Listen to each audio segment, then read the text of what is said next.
Now, let us talk about this panic buying in the UK.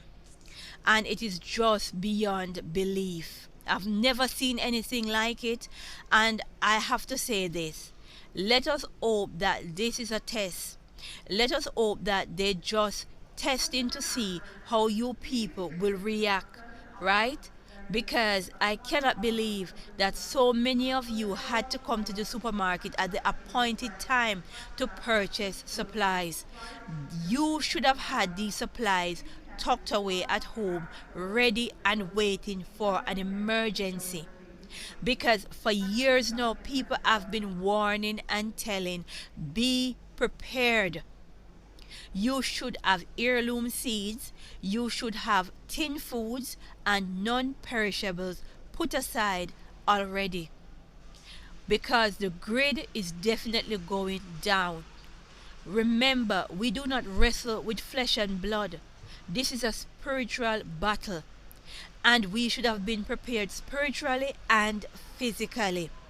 Had the Most High intend for us to be prepared spiritually, He would not have left so much clues for us. He would not have inspired the prophets, the ancestors, or whatever you call them, to leave so much evidence and clues to prepare the people in the last days, because that is what we are living in. These are the last few days. You should be prepared, especially if you have young children. We are going to go into a 7-year tribulation. So you need to have food to last you along with seeds. This is no joke. This is actually happening. And because a lot of you live in this wealthy society, you think that when you turn up to Tesco's and Aldi's and Sainsbury's, food is always going to be on the shelf. No, it's not going to be like that. Now look at this madness where the shelves are going empty at the appointed time because you left it too late. But I'm giving this warning. Be prepared. When this coronavirus thing lifts, you'll get a second chance, and I'm hoping for that, so that you all can be prepared for the children's sake.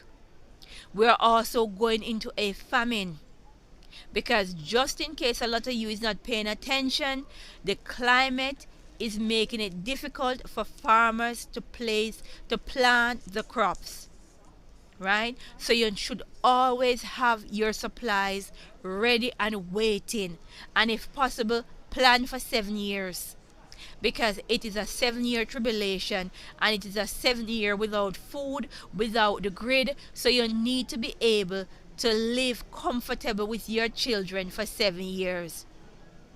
And this is absolute madness. I really hope that this coronavirus thing is just a test.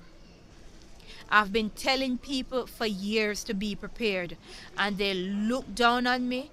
They look at me as if I'm crazy. And right here in these United Kingdom, I'm going and I cannot find hand gel. I cannot find toilet paper. I cannot see any flour, any sugar anywhere. Castor sugar, brown sugar, white sugar. No sugar is on the shelf. I cannot find any bar soaps. The people strip the shelves of the bar soaps as well. Right? No. Be prepared. Right? This is absolute madness. And Tesco is quite a very big store. Big in size, big in name, right? You can't miss them. One of the biggest chains in the United Kingdom. But yet people strip the shelves to the bare bones. And we are entering very dark days. You cannot leave food and necessary things that you need to survive for the very last minute, because the next time a situation like this happens, you won't be lucky enough to go into the supermarket to pick food up. The shelves would have been emptied from overnight. This is no joke. You all should be happy it's not winter. You all should be happy that we're going into spring. Let us say glory be to the Most High in these dangerous times.